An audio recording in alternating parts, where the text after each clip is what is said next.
Israel Iran സംഘർഷം കനത്തതോടെ ഗൾഫിലേക്കുള്ള പല സർവീസുകളും റദ്ദാക്കിയിരിക്കുകയാണ് വിമാന കമ്പനികൾ. തിങ്കളാഴ്ച പുറപ്പെടേണ്ട എയർ ഇന്ത്യ എക്സ്പ്രസ് ഉൾപ്പെടെ നിരവധി കമ്പനികളാണ് തങ്ങളുടെ സർവീസുകൾ നിർത്തിവെച്ചിരിക്കുന്നത്.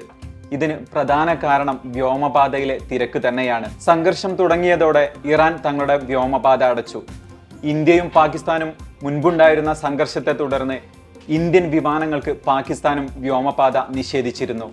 ഇതോടെ ഒമാൻ വ്യോമപാതയിലാണ് തിരക്ക് വർദ്ധിച്ചിരിക്കുന്നത്. ഇതാണ് വ്യാപകമായ എയർ ട്രാഫിക് കാരണം വിമാനങ്ങൾ റദ്ദാക്കാൻ കാരണമായിരിക്കുന്നത്. നിലവിലെ പ്രത്യേക സാഹചര്യത്തിൽ ഗൾഫ് യാത്രക്കാർ തങ്ങളുടെ ഫ്ലൈറ്റിന്റെ നിലവിലെ സ്റ്റാറ്റസ് പരിശോധിച്ച് മാത്രമേ യാത്രക്ക് തയ്യാറെടുക്കാൻ പാടുള്ളൂ. കഴിഞ്ഞ ദിവസം തന്നെ ചില സർവീസുകളുടെ സമയം മണിക്കൂറുകളോളം വൈകിയിരുന്നു. എയർ ഇന്ത്യ എക്സ്പ്രസ് മാത്രം ഗൾഫിലേക്കുള്ള 6ഓളം സർവീസുകളാണ് ഇതുവരെ റദ്ദാക്കിയത്. തിങ്കളാഴ്ച പുറപ്പെടേണ്ട കണ്ണൂർ ഷാർജ വിമാനവും എയർ ഇന്ത്യ എക്സ്പ്രസ് റദ്ദാക്കിയിരുന്നു.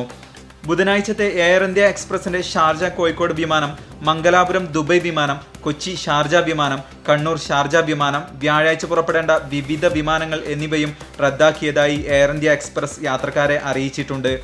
വിവിധ ഗൾഫ് രാജ്യങ്ങളിൽ നിന്ന് നാട്ടിലേക്കുള്ള സർവീസുകളും റദ്ദാക്കപ്പെടുന്നവയിൽ ഉൾപ്പെട്ടിട്ടുണ്ട്. ബഹ്റൈൻ കോഴിക്കോട് ബഹ്റൈൻ സർവീസുകളും റദ്ദാക്കി. കോഴിക്കോട് കുവൈറ്റ് സർവീസ് 3 മണിക്കൂറും കണ്ണൂർ സർവീസ് മണിക്കൂറുകളോളവും വൈകി. മസ്കത്ത് കണ്ണൂർ, മസ്കത്ത് കോഴിക്കോട് സർവീസുകളും വൈകിയിട്ടുണ്ട്. അപ്രതീക്ഷിതമായി വിമാന സർവീസുകൾ താളം തെറ്റുന്നത് നിരവധി യാത്രക്കാരെയാണ് ബുദ്ധിമുട്ടിലാക്കിയിരിക്കുന്നത്. പ്രത്യേക സാഹചര്യത്തിന്റെ പശ്ചാത്തലത്തിൽ തുടർന്നും വിമാന സർവീസുകൾ തടസ്സപ്പെടാൻ സാധ്യതയേറെയാണ്. അതിനാൽ യാത്രക്കാർ വിമാന കമ്പനികളുമായി ബന്ധപ്പെട്ട് ഷെഡ്യൂളുകൾ പരിശോധിക്കണമെന്ന് കഴിഞ്ഞ ദിവസം UAE അധികൃതരും യാത്രക്കാരോട് ആവശ്യപ്പെട്ടിട്ടുണ്ട്.